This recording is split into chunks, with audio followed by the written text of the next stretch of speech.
Bapak, Ibu, dan saudara-saudara yang terkasih, selamat pagi, salam sejahtera, dan selamat Paskah.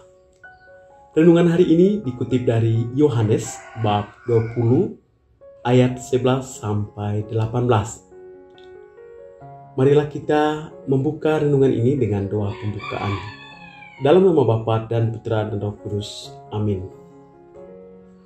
Bapa yang Maha Pencipta dan Penyelamat dunia, kami bersyukur kepadamu karena Engkau telah memulihkan kami dengan perayaan Paskah.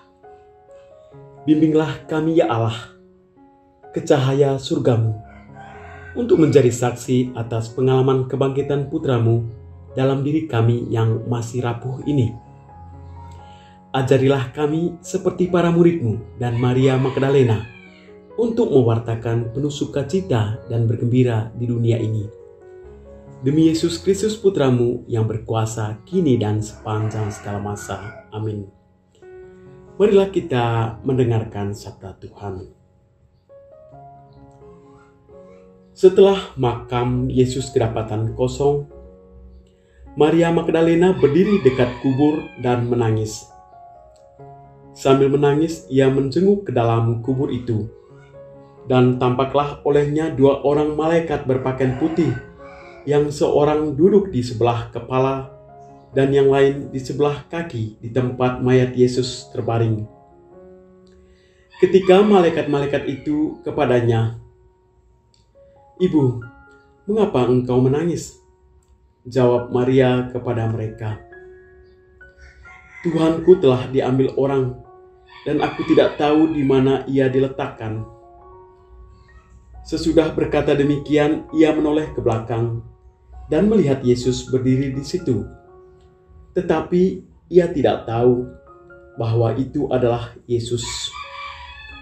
Kata Yesus kepadanya, "Ibu, mengapa engkau menangis? Siapakah yang engkau cari?" Maria menyangka orang itu adalah penunggu taman.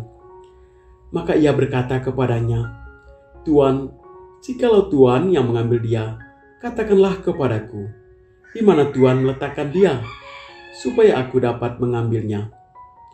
Kata Yesus kepadanya, "Maria." Maria berpaling dan berkata kepadanya dalam bahasa Ibrani, "Rabuni," artinya guru. Kata Yesus kepadanya, "Janganlah engkau memegang aku, sebab aku belum pergi kepada Bapa. Tetapi pergilah kepada saudara-saudaraku dan katakanlah kepada mereka bahwa sekarang aku akan pergi kepada Bapakku dan Bapamu, kepada Allahku dan Allahmu." Maria Magdalena pergi dan berkata kepada murid-murid, "Aku telah melihat Tuhan," dan juga bahwa Tuhanlah yang mengatakan hal-hal itu kepadanya. Demikianlah sabda Tuhan. Terpujilah Kristus. Bapak, Ibu, saudara-saudari, dan orang muda Katolik yang dikasihi Tuhan dan mengasihi Tuhan. Menarik hari ini pengalaman perjumpaan Maria. Ketika saya merenungkan sabda hari ini, saya tergelitik sedikit dalam mengolah hidup di ruang formasi awal religius, yakni dalam membuat life story. Ini pengalaman saya saat itu. Yang paling sulit bagiku adalah pengalaman kedekatan dalam relasi dengan orang tua dan bingung bagaimana cara menulisnya. Di mana saat itu saya tidak bisa menikmati sebagai masa keemasan sebagai anak. Karena beban pekerjaan itu tidak pernah dihindari dari persoalan dinamika hidup bersama di dalam rumah. Namun yang menarik adalah ternyata dalam perjalanan panggilanku, ternyata hal-hal yang menurut saya kepahitan dalam hidup diubah menjadi kemanisan karena baru sadar begitulah orang tua saya cara mencintai saya, cara mendidik saya dengan khas mereka. Akhirnya relasi itu berubah ketika saya bangkit untuk mengubah siapakah saya saat ini dan siapakah orang tua saya. Saudara-saudari yang terkasih dalam Yesus Kristus, pengalaman di atas persis seperti kisah dalam Injil hari ini. Maria Magdalena mempunyai rekam jejak dalam hidupnya, punya life story tersendiri. Ketika mengenal Yesus, ia berubah menjadi manusia baru dan menjadi pewarta pertama tentang kebangkitan Yesus. Relasi kedekatan dengan Yesus mengandung kemanisan ilahi dalam penampakan dan perjumpaan di kubur. Sapaan Yesus, "Ibu, mengapa engkau menangis? Siapakah engkau cari?" Rupanya cara sapaan ini merupakan metode didaktik iman dalam pendampingan secara pribadi kepada Maria atau cura personalis kepada Maria Magdalena. Selain itu, peristiwa ini menunjukkan bahwa secara hidup dan seluruh keadaan seorang dikenal secara baik. Bagaimana sapaan Yesus kepada Maria Magdalena? Kita kan tahu bahwa sebelumnya Maria Magdalena mengira Yesus sebagai penunggu tukang taman. Namun sapaan personal itu membuka hati Maria dan menghadirkan pengalaman hidup yang menyelamatkan, sehingga Maria teringat lagi dan mengenal Yesus sebagai Rabuni atau guru.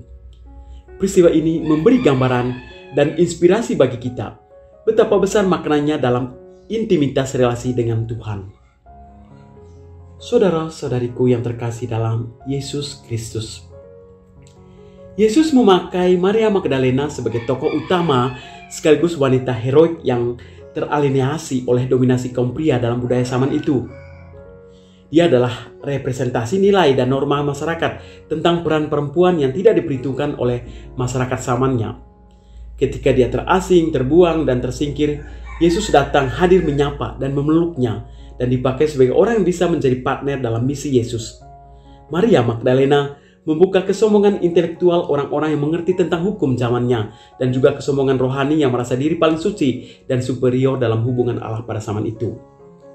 Saudara-saudariku yang terkasih, mengapa Yesus menampakkan diri kepada para murid dan orang-orang sekitarnya?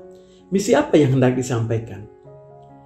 Kisah kebangkitan Yesus dalam Injil memang penampakannya sebagian besar lewat para murid-murid atau orang-orang yang percaya kepadanya, dalam hal ini Maria Magdalena. Saya tidak mempunyai tafsiran hal ini, hanya sebagai refleksi bagi saya bahwa Yesus melihat para murid dan orang-orang pilihannya sebagai dasariah atau fondasi kekuatan dalam pewartaan kebangkitannya. Mereka selama bersama Yesus relasinya sudah kuat. Dan ketika Yesus bangkit, semakin meneguhkan iman mereka untuk bersaksi kepada orang lain di saat itu. Misinya jelas, yakni mengulangi perutusan oleh Yesus selama 3 tahun bersamanya. Kini mereka diutus dengan kekuatan Yesus yang hadir dalam diri mereka masing-masing. Jadi kemandirian dan daya kekuatan roh Yesus menjadi modal keberanian mereka untuk mewartakan kebangkitan Yesus. Jadi hak otoritas relasi kuasa Yesus dengan para murid dan orang-orang yang percaya kepadanya, terutama Maria Magdalena dan juga Maria yang lain, menjadi gambaran kesanggupan mereka untuk siap menyampaikan kabar kebangkitan bagi orang lain. Maka wajar dan pantaslah kalau penampakan Yesus saat itu mulai kepada murid-murid dan orang-orang yang percaya kepadanya. Saudara-saudari yang terkasih dalam Yesus Kristus, kalau ditanya, adakah korelasinya di zaman sekarang ini? Dan bagaimana memahami kebangkitan Tuhan agar mampu memberi kesaksian, bukan sekedar menerima ajaran atau dogma atau pewartaan?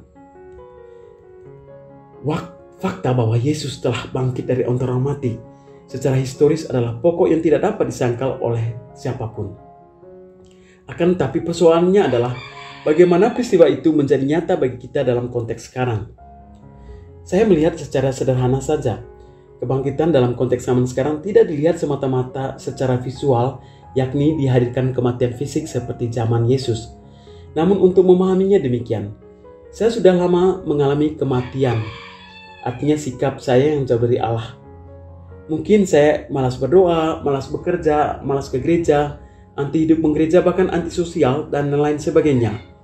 Selain itu mungkin dalam kemanusiaanku saya kurang bersyukur, merasa diri paling menderita, bahkan tidak merasa Allah hadir.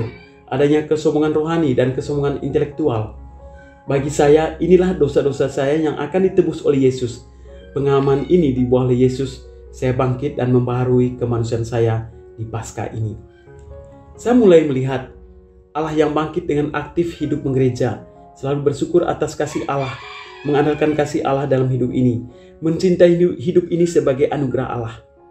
Inilah salah satu contoh bahwa saya mengalami kebangkitan dan siap saya memberi kesaksian tentang pengalaman ini. Hal inilah yang ingin saya buktikan sekarang untuk menunjukkan apakah hubungan antara kebangkitan Yesus dengan kita saat ini masih relevan? Ya, manusia lamaku sudah diperbaharui dan disegarkan atau dibangkitkan lagi. Bagi saya cara mendeskripsinya tidak bisa dijelaskan secara logika saja, meskipun orang lain melihat secara realistis dalam perwujudan dari kebangkitan itu. Jadi menurut saya, hanyalah orang beriman yang mendalam terasa sekali mengalami ini, dan akhirnya kebangkitan Yesus sangatlah penting bagi kita semua. Saudara-saudaraku yang terkasih dalam Yesus Kristus. Lalu apa maknanya kebangkitan Tuhan Yesus bagi kita orang beriman? Pertama, kebangkitan Yesus dapat dimaknai sebagai dasar historis iman kita, iman Kristiani, di mana Yesus mengubah kegelapan umat beriman menjadi terang untuk membawa pemahaman yang jelas tentang identitas iman Kristiani. Jadi kalau tidak ada kebangkitan, sia-sialah iman kita kepadanya. Jadi ada semangat baru cara menghayati dan menghidup iman kita tiap hari. Jadi semangat dan hari baru inilah menjadi ruang inspirasi, memberi ruang inspirasi dalam diri umat beriman, baik dalam hidup gereja dan juga implementasinya dalam relasi dengan masyarakat sekitar kita. Kedua, dengan kebangkitan Yesus dapat dimaknai bahwa kematian dari manusia lama kita, yakni sikap tidak mengenal kasih Allah, diubah oleh kebangkitan Yesus menjadi manusia baru tentang betapa besar kasih Allah kepada umat manusia. Maka bagi saya pribadi, peristiwa kebangkitan Yesus untuk menunjukkan bahwa orang beriman kepada Yesus menjadi anggota atau komunitas baru dengan gaya dan corak kehidupan Kristiani yang baru. Ketiga, bagi saya karena kebangkitan Yesus sebagai manusia beroleh hidup yang kekal. Hal ini sangatlah membahagiakan di mana kita terbebas dari belenggu dosa. Karena itu sudah layak dan sepantasnya kalau kita bersuka cita, bersyukurlah atas karunia ini dan berimanlah dengan teguh. Namun apakah kita bisa seperti demikian? Kembali kepada semangat iman umat kita saat ini. Saudara-saudara yang terkasih dalam Yesus Kristus. Pengalaman Maria Magdalena adalah pengalaman kita semua. Terutama bagaimana melihat kebangkitan itu sebagai perjumpaan yang spesial, perjumpaan suci, perjumpaan yang luar biasa. Karena momentum ini semacam janji Allah kepada Maria Magdalena untuk mewartakan kebangkitan itu. Dan akhirnya juga secara jelas Yesus mau mengatakan bagaimana kebersatuan Maria Magdalena dan Yesus sama hal seperti kebersatuan relasi dengan Bapa di surga, dengan Allah di surga. Lalu bagaimana kita bisa menerima Yesus ini sebagai bentuk perwujudan iman kita? Nah, inilah Paskah bagi kita, semangat perjumpaan, semangat mengubah stereotip tentang identitas orang. Paskah membuat hati kita tidak beku dan jiwa kita tidak letih untuk penyampaian firman Allah, sekaligus pelaku dan penikmati sabdanya, dan akhirnya menjadi pencerahan hidup bagi sesama. Saudara-saudari yang terkasih dalam Yesus Kristus, semoga pengalaman Maria Magdalena sebagai cara kita agar semakin banyak untuk mengenal saudara-saudara kita tentang kasih Allah, terutama mereka yang selama ini terjadi penyesatan, sekaligus mendekatkan mereka pada kerengkuhan dan keibuan kebapaan gereja. Apakah kita siap seperti Maria Magdalena yang begitu jiwa heroik dalam penyampaian pewartaan tentang kebangkitan Yesus? Amin. Marilah kita mengakhiri renungan sederhana ini dengan doa penutup. Bapa yang Maha Kuasa, syukur kami panjatkan kepadamu karena melalui firman-Mu pagi ini mencerahkan semangat kami untuk ikut bangkit bersamamu dari kemanusiaan lama kami. Berilah kami kekuatan untuk selalu setia mengabdi-Mu dalam mengembangkan kerajaan-Mu di bumi ini. Ke dalam tangan kasih-Mu kami serahkan semua kerinduan ini hingga berjumpa dengan Engkau dalam setiap peristiwa yang tak terduga bagi umat-Mu. Demi Kristus Tuhan pengantara kami. Amin. Dalam nama Bapa dan Putra dan Roh Kudus. Amin.